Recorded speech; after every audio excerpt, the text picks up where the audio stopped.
The restraints bit into his wrists, but General Jack McConnell didn't flinch. His boots, long stripped away, left calloused feet planted firmly on the icy metal floor of the Imperial interrogation chamber. He was naked from the waist up, ribs prominent beneath pale skin scorched with plasma burns and purpled bruises. Wires snaked into his flesh, each one twitching with bioelectric pulses designed to coerce cooperation. A flickering light above sputtered again, buzzed, then steadied. The room was circular, sterile, and smelled of antiseptic and scorched meat. Three-tiered seating surrounded him, like a twisted amphitheater for the Empire's elite torturers, all watching from behind armored glass. Admiral Krovrax slithered into the room, his tall, gelatinous body shimmering with bioluminescent veins. His rows of eyes blinked sequentially as he approached. The translation device around his throat clicked on. "You are difficult, General," the Admiral purred, voice oily and deep. 37 hours. No answers. No screams. Just sarcasm. Jack smiled, even as blood pooled between his teeth. "You want screams, Admiral? Wait till you see my tax return." A quiet murmur rippled through the gallery. Krovrax tilted his head. "Your insistence on humor under duress confuses us." "Humor's the last defense of the hopeless," Jack said. "Which is ironic, since I'm not hopeless. You are." That earned him another jolt. Pain slammed through his nerves, lightning arcing up his spine. He hissed but didn't scream. "You see, I've interrogated 500 sentients," Krovrax said, circling. "You are the first to die incorrectly." "I do everything incorrectly," Jack muttered. "Ask my ex-wife." Krovrax turned to his assistants, a series of multi-limbed technicians with no faces and too many syringes. "Increase neural pressure.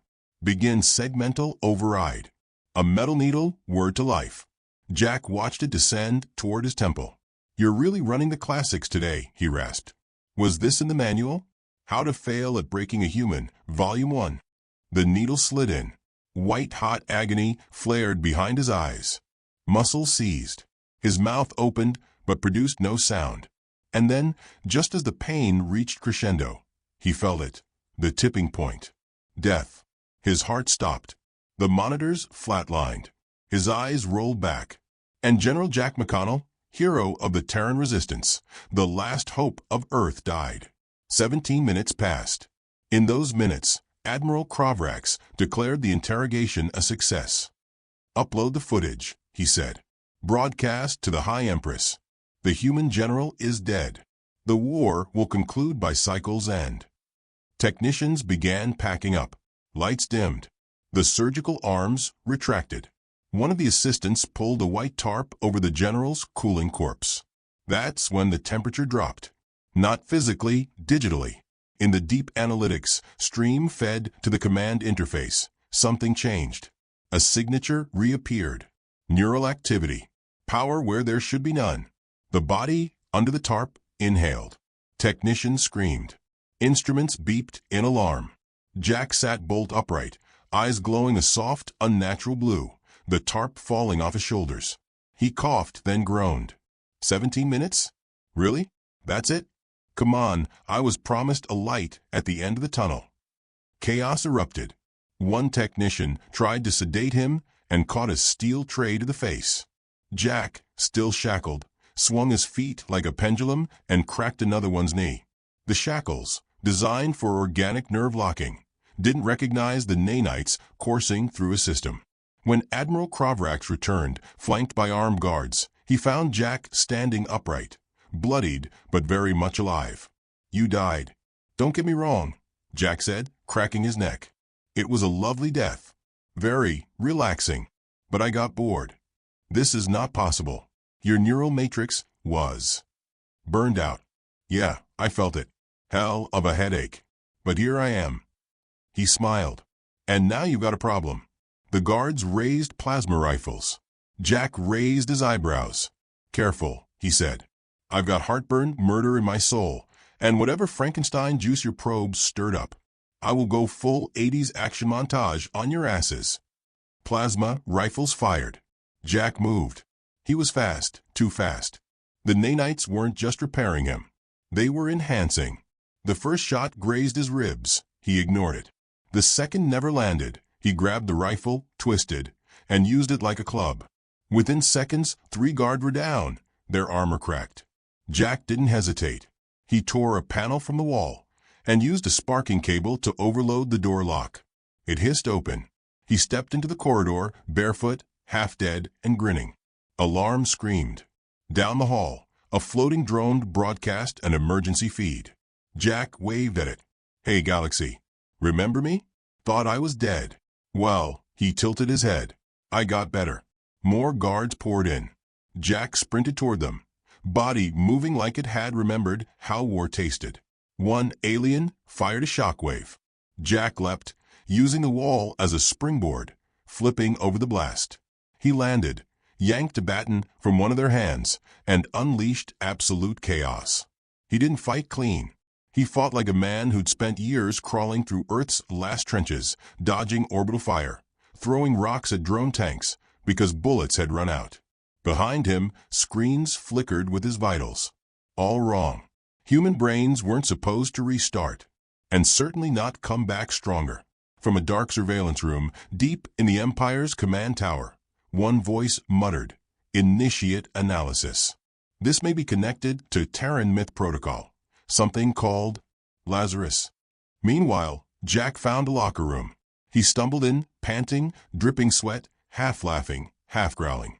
His reflection in the mirror was a stranger, pale skin riddled with burn marks, muscles twitching with unnatural tension, veins glowing faintly blue. "Jesus," he said to his reflection, "you look like a glow stick after a bar fight." He pulled on the nearest available uniform.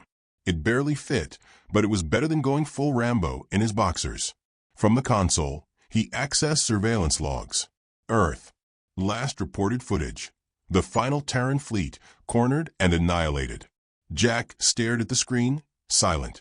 He watched the explosion loop, once, twice, then shut the feed off. "Right," he whispered. "So I'm the last one." He stood. The fury returned. He wasn't alive by accident. Something in him, something ancient, something uninvited, had brought him back.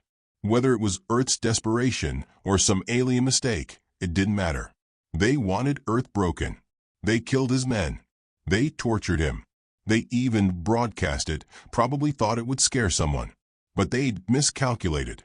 Because humans were stupid, and resilient, and dangerous when pissed off.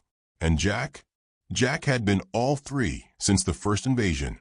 He marched out of a locker room, booted this time, found the elevator shaft, and began climbing the inner wall. Grips were easy. Gravity was weak here. His body wasn't arguing with pain anymore. It had accepted the contract. Revenge first, collapse later. Midway up, a floating bot tried to scan him. Jack reached out and smashed it against the wall. Sparks rained down. He reached the top floor, a launch deck. There, a scout shuttle waited. Unattended. It would be his. Alarms were louder now. Red lights strobed. Voices shouted across multiple frequencies. Jack ducked into the hangar. He moved low, quiet, feral. 2 engineers spotted him. One opened his mouth to scream. Jack raised a finger. "Shoo, I'm trying to steal your ship." He knocked them out with a pipe wrench he'd stolen from a locker room. As he entered the ship, the console whirred to life. The system recognized him as non-empirical biological anomaly. He grinned. "Anomaly? Huh. Damn right." He typed coordinates manually. Not to Earth, it was likely gone. But to the Empire's throne world. The heart of the monster. He wasn't going to run. He was going to finish what his death started. As the engines roared to life, he strapped in. His hands trembled. Not from fear. From control barely contained. From the fire building in his spine. The ship launched. Inside the control chamber, Admiral Krovrax watched the feed. Jack's shuttle disappeared into the stars. A subordinate turned, frightened. "Sir." He was dead. "We verified." "Yes," Krovrax said. "And yet he is not. He defies biology, logic, pattern. What should we do?" Krovrax stared into the void. "We pray the Empress knows what he is, before he reminds us all. Far across space, Jack sat in silence, the stars streaking past. He cracked his knuckles, then smirked. "You tortured the wrong human, squidheads," he said. "Now I'm going to teach the galaxy why you don't poke the bear." Then he leaned back, closed his eyes, and whispered, "Let's see how many of you I can break before I die again." Fade to black.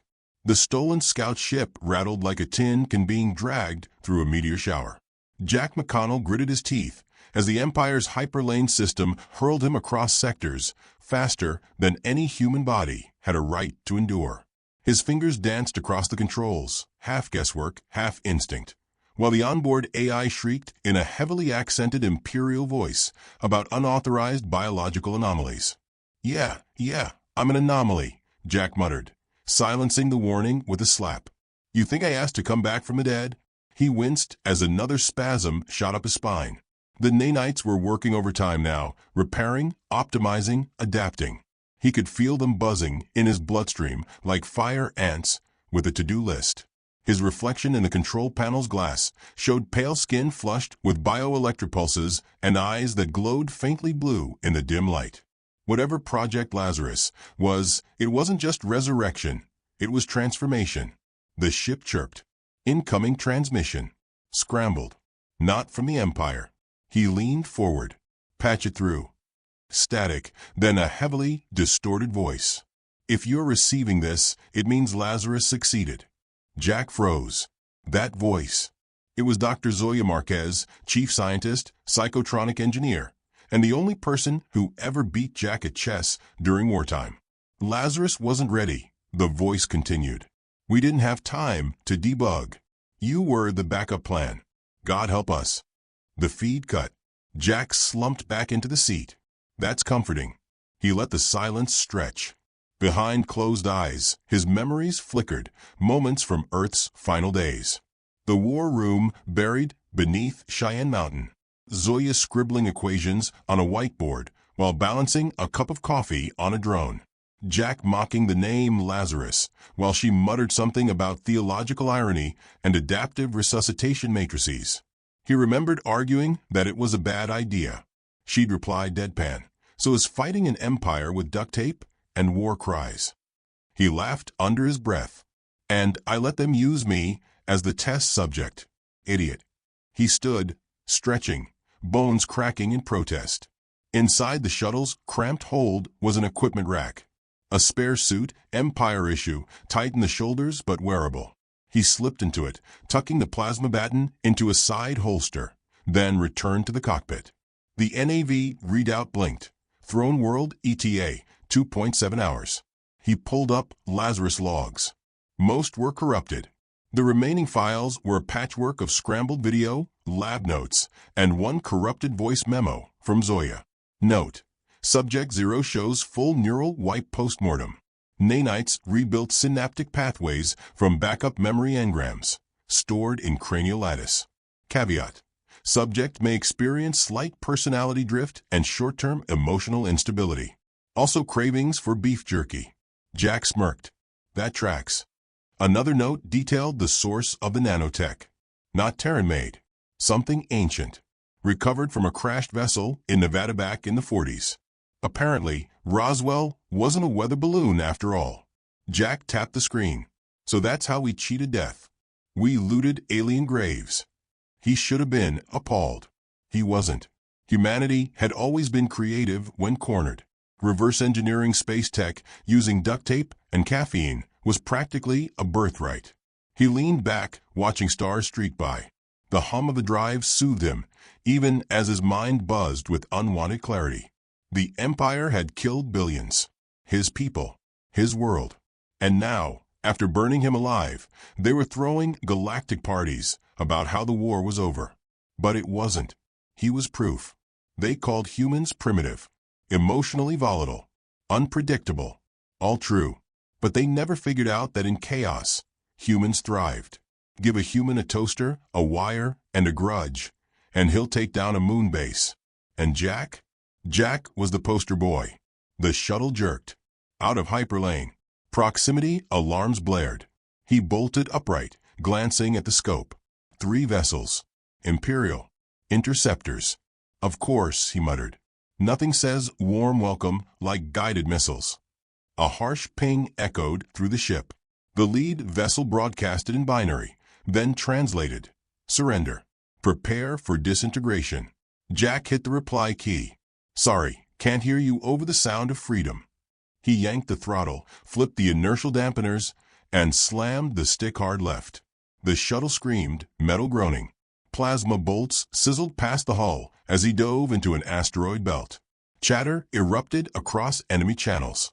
They hadn't expected a kamikaze maneuver through celestial debris. Jack chuckled. Rule 1. Never chase a human where logic says you shouldn't go. He weaved through rocks, eyes flicking between panels. The ship wasn't built for evasion, but neither were the interceptors built to expect suicidal flight patterns. He hit the brakes, inverted the ship, and released a waste canister from the rear. A plasma shot hit the canister. It exploded like a firework. The first interceptor veered hard, slamming into an asteroid. One down. The second followed close, too close. Jack scraped his shuttle along a jagged rock face, sparks flying. The other pilot copied his maneuver and failed, clipped a fragment, spun out, and vanished in a bloom of fire. Two down. The last one remained, cautious now. Jack accelerated into the shadow of a massive chunk of ice, looped around, and let the ship drift. Moments later, the interceptor flew past. Jack locked on and fired the shuttle's only missile. It struck clean. The final ship shattered. Silence returned. 3-0 aliens, Jack whispered. The shuttle limped out of the field. Jack sat back, breathing hard, adrenaline mixing with whatever Lazarus had injected into his nervous system. His veins felt molten. His thoughts were sharper, quicker, maybe too quick. He caught himself thinking in branching threads, as if processing multiple futures at once. Not normal, not human, but it worked. He whispered, Zoya, what did you turn me into? A soft beep interrupted. Proximity alert again. But this time it wasn't ships. It was a station. Derelict. Ancient. Not empire-built. He squinted at the glyphs on its surface. Not one he recognized. The shuttle auto-docked without his input, like it was answering a call. The moment the hatch hissed open, Jack felt it, something in his bones. A hum beneath his skin. The station interior was dark. Dust floated in microgravity. As he stepped through, emergency lights flickered on, activated by his presence. The walls pulsed with the same blue glow running through his veins. He wasn't alone. In the center chamber, a large crystalline construct hovered, inert but pulsing. Data streamed across its surface. Human DNA. His DNA. A console lit up beside it. The same corrupted voice played again, Zoya. This is where we got it, she said. What's left of the precursors. Whoever they weren't gods, but they were scared of something. Lazarus Tech was a containment measure, not a gift. The feed warped. Project Lazarus is a resurrection protocol, but it was never designed to be used by mortals. It keeps you alive, not because you're meant to win, but because you're not allowed to die. You're the knife that stays in the wound. Jack stepped back. The construct responded, glowing brighter. He hissed.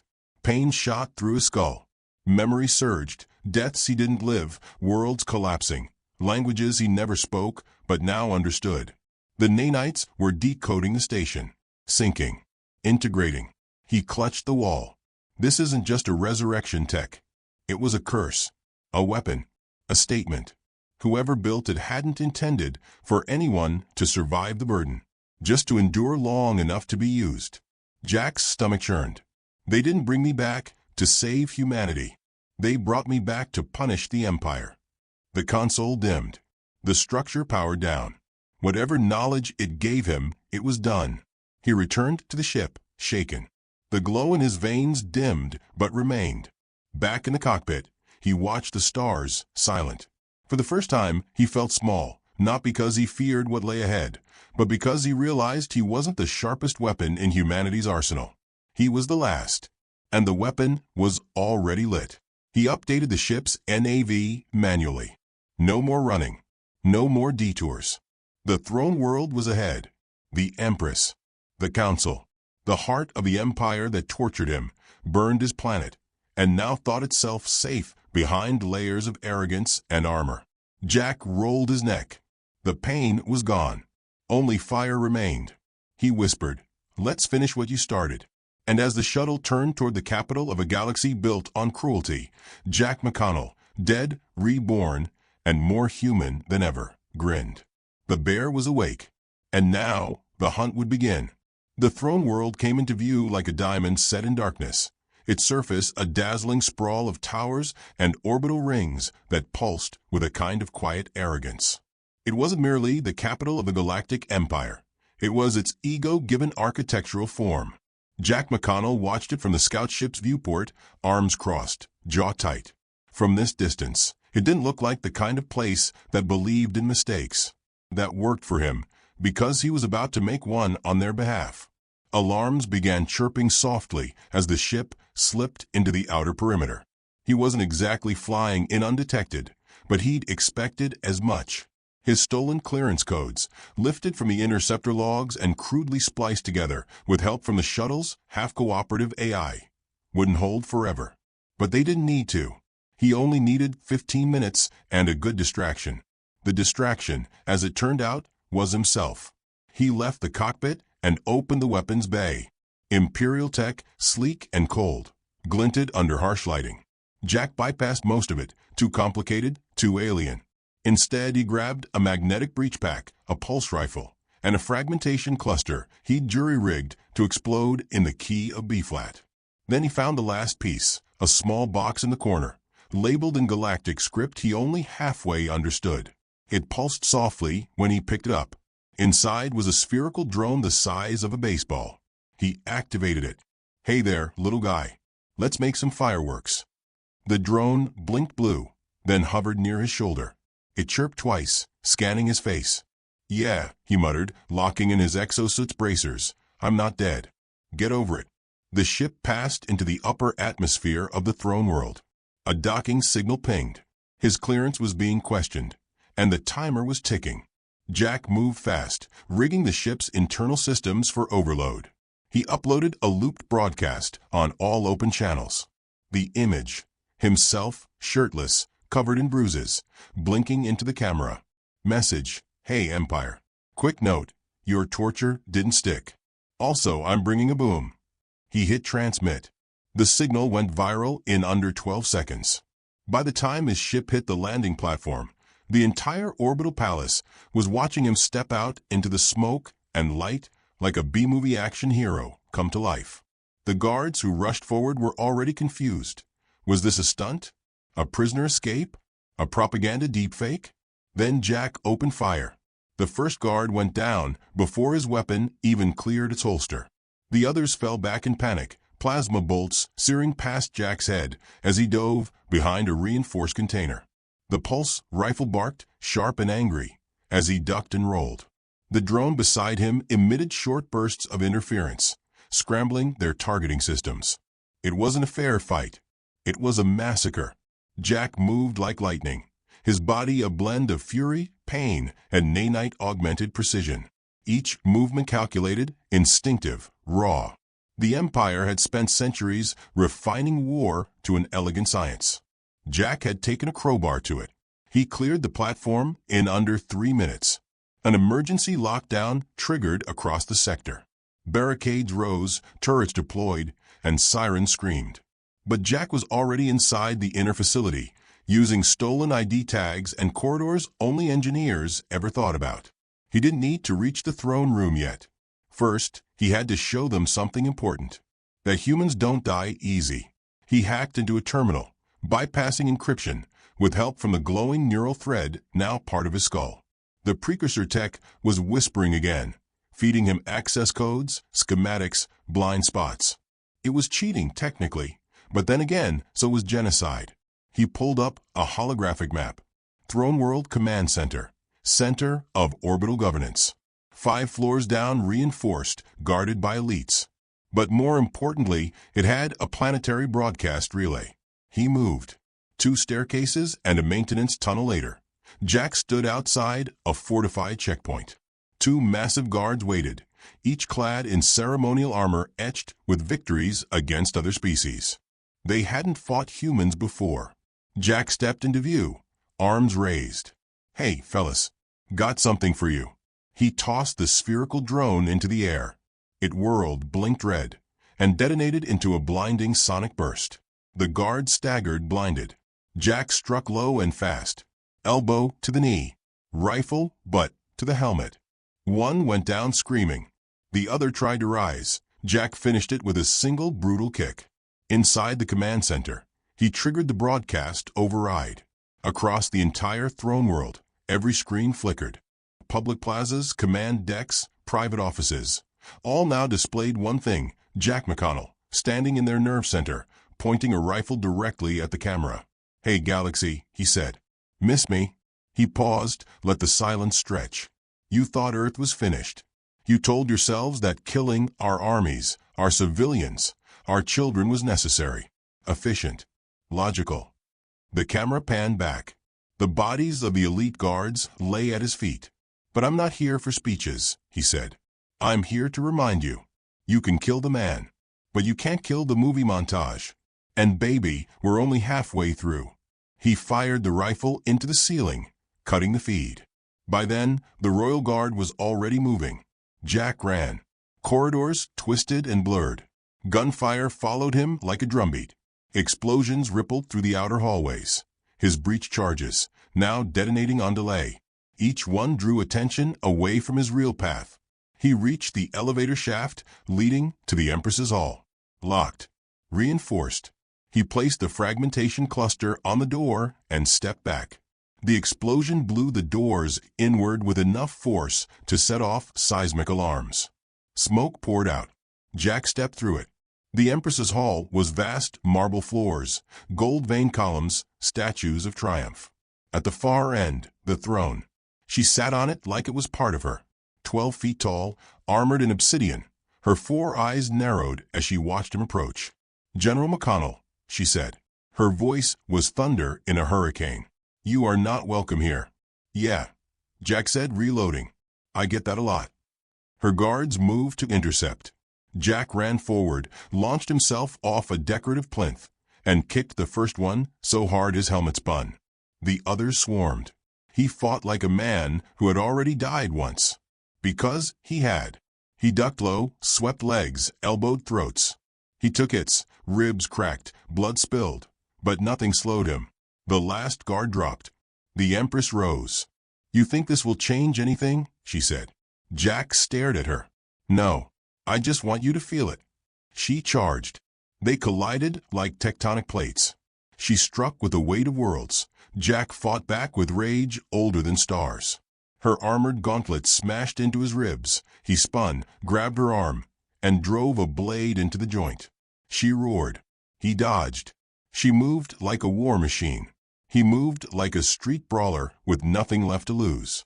The fight was uneven, brutal, poetic. She pinned him to the floor, her hand closing around his throat. "You are alone," she hissed. "Broken. Your planet is ash." Jack's lips curled. "Yeah," he wheezed. "Then why am I smiling?" She hesitated. Just long enough. He drove a spike of raw nanite energy into her chest. The obsidian armor cracked. She screamed. He shoved her off and rose, staggering, blood streaming down his face. He didn't feel victorious. He felt inevitable. He stood over her, breathing hard. She looked up, one eye dimming. "You were not supposed to return." "I wasn't," he said. "But you tortured the wrong man." He didn't kill her. He let her live. Let her see what she'd created. As he limped out of the hall, he activated the last transmission.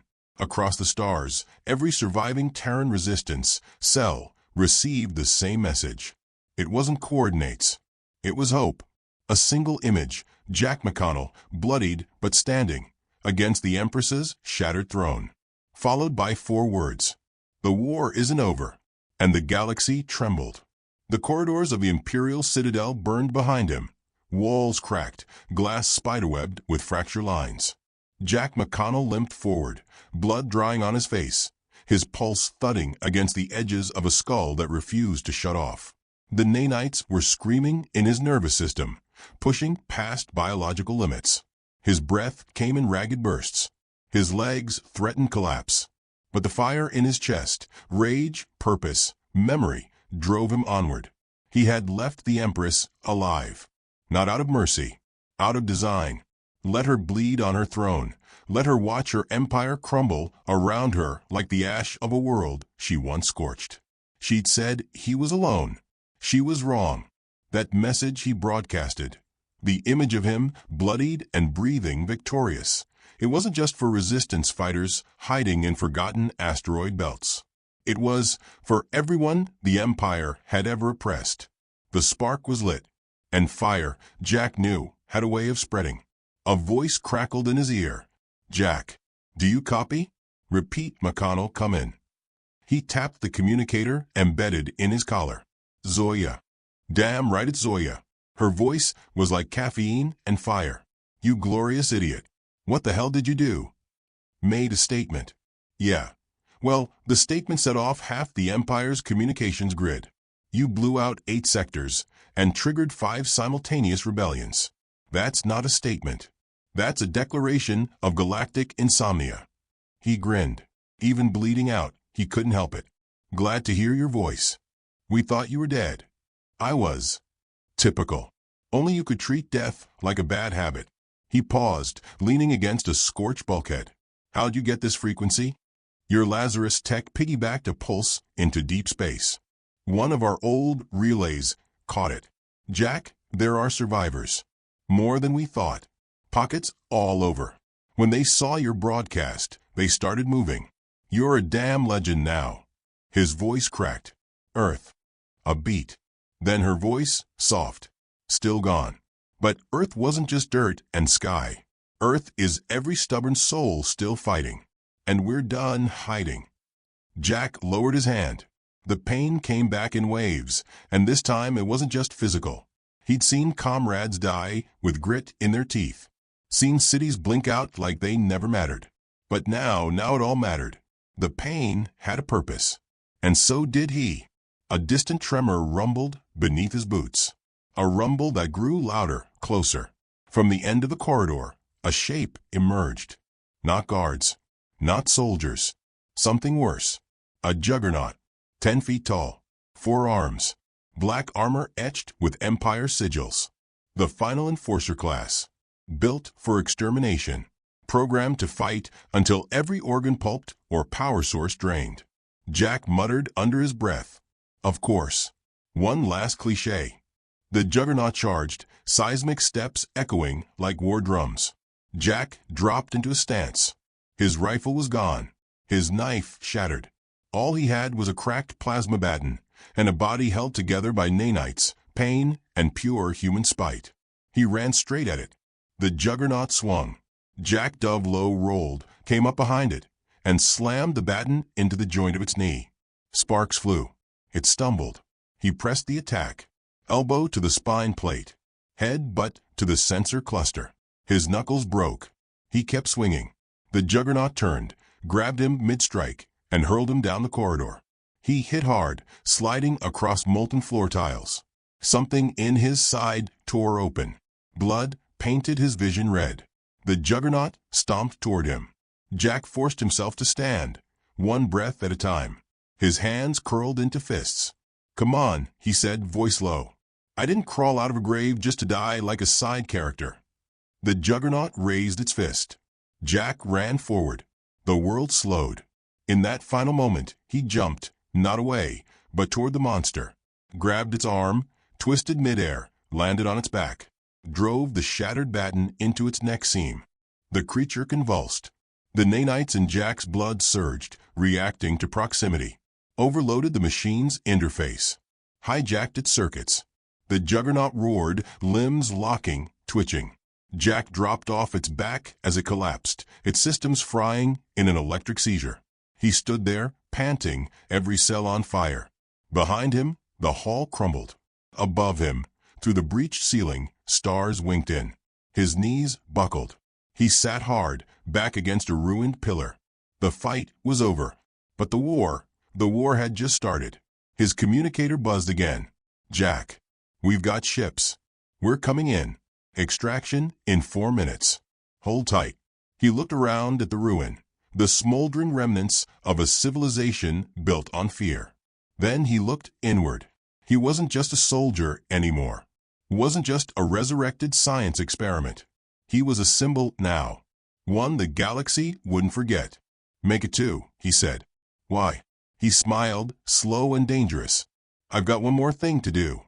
He pulled himself up and limped back through the corridor, toward the throne room. The Empress wasn't there anymore. She had crawled away, wounded, broken. But her grand central interface remained. He approached it, hand steady despite the tremors in his bones. One last message. He activated the galaxy-wide frequency. The final override. The screen blinked on. His face filled the stars once more. Bloodied. Defiant. "This is Jack McConnell. Human. Terran. Soldier. Survivor. Across planets, moons, stations, billions watched. You thought humans were gone. We're not. You thought we'd surrender. We didn't. You thought death would stop me. It didn't. You came to our world and set it on fire." He leaned forward. "Now watch what happens when the fire learns to walk." He ended the broadcast. Outside, engines roared. Ships, human ships, appeared in the upper stratosphere, battered and ugly and fast. Not fleets. Not yet. But scouts. Fighters. The beginning of a movement. He stepped into the light of their beam. As they lifted him from the ruins of the Empire's heart, one thought pulsed through every frequency. He was the last one standing. And he was human.